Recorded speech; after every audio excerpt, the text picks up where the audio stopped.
तो कैसे हैं आप लोग। एक बार वापस से आपका स्वागत है मेरे चैनल में। आज हम बात करेंगे इंडियन इकोनॉमिक्स का। एक टॉपिक है जो हमारी परीक्षा में लगातार पूछा जाता है।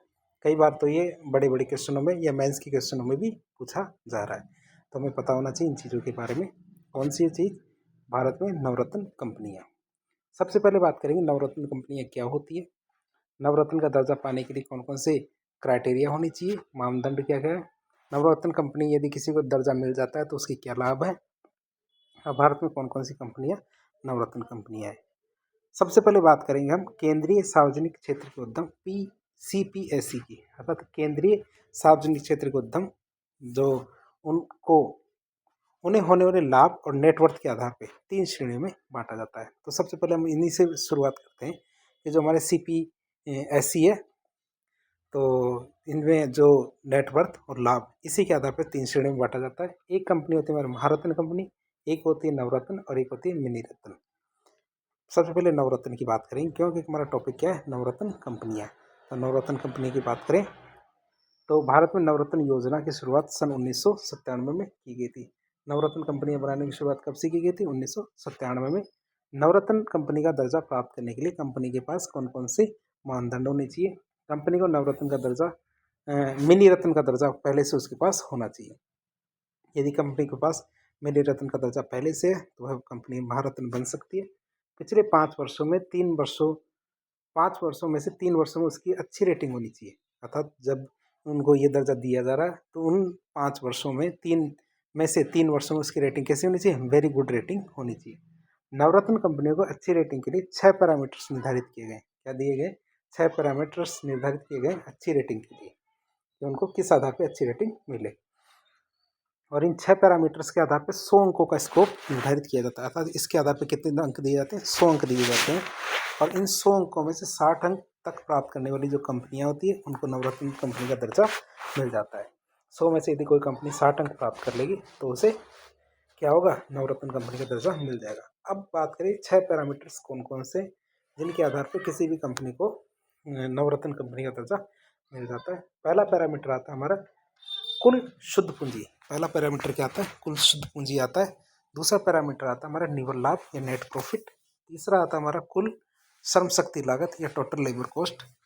चौथा आता है हमारा वस्तुओं और सेवाओं के उत्पादन की लागत। पांचवा आता है प्रति शेयर आय।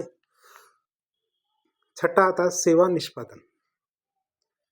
तो इस तरह हम देख सकते हैं 6 पैरामीटर है। पहला पैरामीटर आता है कुल शुद्ध पूंजी, दूसरा आता है निव्वल लाभ, तीसरा आता है कुल श्रम शक्ति लागत, चौथा आता वस्तुओं और सेवाओं के उत्पादन की लागत, पांचवा आता प्रति शेयर आय, छठा आता हमारा सेवा निष्पादन। तो इन 6 पैरामीटर्स के आधार पर 100 अंक दिए जाते हैं और 100 में से यदि कोई कंपनी 60 अंक प्राप्त कर लेती है तो उसे जो नवरत्न कंपनी का दर्जा मिल जाता है। अब यदि किसी कंपनी को नवरत्न का दर्जा मिल गया है तो उसे क्या क्या लाभ होंगे? लाभ की बात करें तो नवरत्न कंपनी को अधिकतम 1000 करोड़ रुपए किसी परियोजना के कुल मूल्य का 15% तक सरकार की अनुमति के जो निवेश करने की स्वायत्ता होती है, अर्थात बिना अनुमति के भी वह इतना 1000 करोड़ रुपए या फिर 15% जो पैसा है वह निवेश कर सकती है। अब भारत में बात करें तो भारत में नवरत्न कंपनियों को कौन कौन सी नवरत्न कंपनियां हैं? तो वर्तमान भारत में कुल 13 नवरत्न कंपनियां हैं। 12 गलत लिखा हुआ है, यहाँ 13 है। 13 नवरत्न कंपनियां, 12 नहीं है। पहली आती है हमारे भेल। भेल का मतलब भारत इलेक्ट्रॉनिक्स लिमिटेड। दूसरा container corporation of India limited. तीसरी आती है हमारी कौन सी? महानगर टेलीफोन निगम लिमिटेड। चौथी नेशनल एल्यूमिनियम कंपनी लिमिटेड। ये कंपनियां हैं जो हमारी नवरत्न कंपनियां हैं। फिर आती है हमारी national building construction corporation limited, Rashtriya Khanij Vikas Nigam limited, Neyveli lignite corporation limited, Rashtriya Ispat Nigam limited, shipping corporation of India limited, engineers India limited. फिर आती है मेरे rail Vikas Nigam limited, ONGC Videsh limited, Rashtriya chemicals and fertilisers limited, IRCON RITES rights.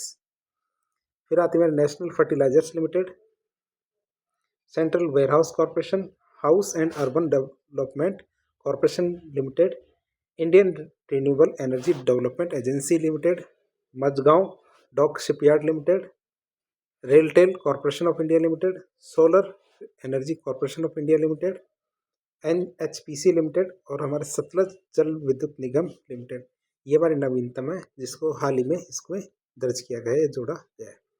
जो हमारा सतलुज जल विद्युत निगम लिमिटेड है SJVNL, जो हाल ही में इसको नवरत्न कंपनी का दर्जा दिया गया है। पहले ये क्या है, एक मिनी रत्न की कंपनी थी। इसकी स्थापना 1988 में की गई थी और सितंबर 2008 में मिनी रत्न का दर्जा इसको दे दिया गया था। ये भारत की 24वीं नवरत्न कंपनी है। कौन सी? 24वीं नवरत्न कंपनी है। और देखें तो भारतीय नवीनतम नवरत्न कंपनी भी हमारी सतलुज जल विद्युत निगम लिमिटेड है। बात करें इसकी तो ये भारत सरकार और हिमाचल प्रदेश दोनों का संयुक्त उपक्रम है। क्या?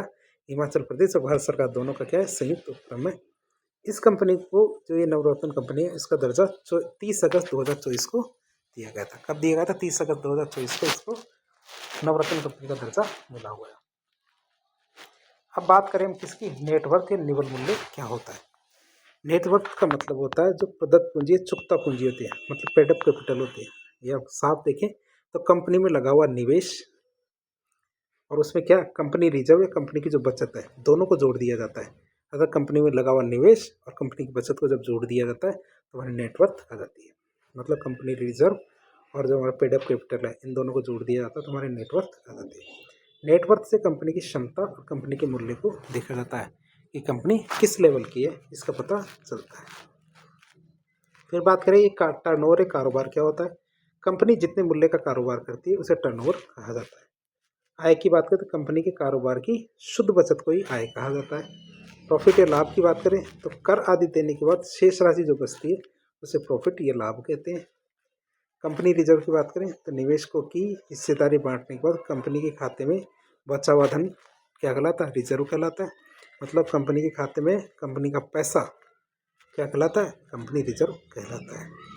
तो इस तरह आज के लेक्चर में हमने नवरत्न कंपनी के बारे में देखा। नवरत्न कंपनी क्या होती है, कौन कौन सी भारत में कंपनियां हैं, लेटेस्ट कौन सी बनी थी, क्या क्राइटेरिया है, क्या फ़ायदे हैं, इसको देखने की कोशिश की। तो इस प्रकार के इन्फॉर्मेटिव वीडियो देखने के लिए हमारे चैनल से जुड़े। वीडियो यदि पसंद आता है तो वीडियो को लाइक करें, चैनल को सब्सक्राइब करें, अपने दोस्तों के साथ शेयर करें। यदि आपके कोई सुझाव हो कमेंट बॉक्स में बताएं। धन्यवाद।